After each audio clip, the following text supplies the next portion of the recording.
This is Ben Doughty for the hardest game with former World Cruiserweight Champion Johnny Nelson. Always a pleasure, sir. I think you thought you were escaping. I did, actually. Then you just appeared out of nowhere.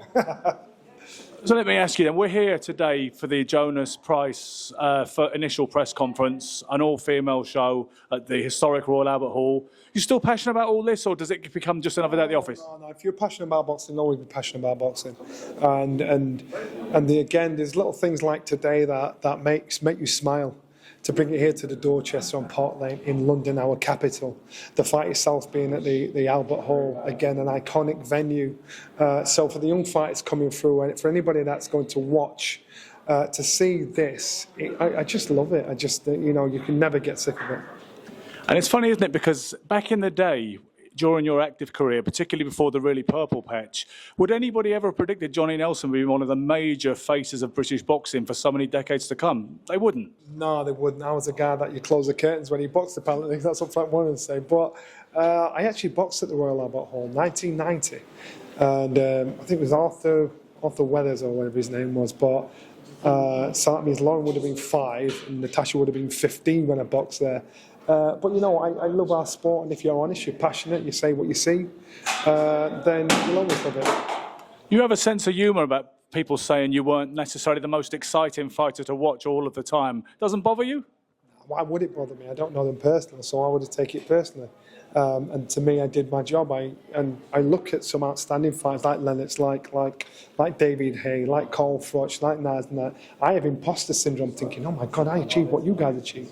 These guys were talent, and I'm a regular guy that managed to do something that was extraordinary. So I appreciate the position I found in myself in. In your autobiography, I believe it starts with that moment of your crowning glory of winning the world title, and you were utterly overcome with emotion, you say. I tried to be cool. You remember Eric Cantona when he scored that goal and you stood there like a bad man and faced the crowd? That was my intention. That's what I wanted to do. Didn't work like that, actually. Emotion gets the better of you. And our sport, it evokes so much emotion, anger, hatred, love. It evokes so much, and that's why our sport is so different. Boxing, we survive everything. We survive everything, and that's why our sport is so intriguing. Yeah, I think fighters are made of sterner stuff and tend to have less fragile egos than sports stars from other areas. 3 talking points, and I'll let you go because I know you're trying to get home. You also have a life besides this. A prediction for 2 fights. The main event, Bivol, Beterbiev 2. I think Bivol gets the fight this time. I put my money on Beterbiev, the first one. Bivol, I see no more improvement for Beterbiev, but I do see more improvement in the next fight for Bivol. I think Bivol wins the next one on points. And it's great that the fight's been put together so quickly. Dubois versus Parker. Dubois-Parker's a good one because Parker's a good, clever fighter. And Dubois has the ability to think in the ring, Parker has the ability to think in the ring, whereas Dubois only has the ability to remember in the ring. So I think Parker would be able to adapt to the pressures from Dubois. Finally, increasingly gaining ground is this. It's been mooted for a while. Canelo versus Terence Crawford.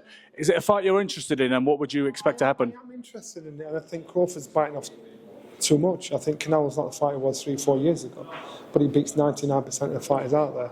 And Canelo, I think, be too strong.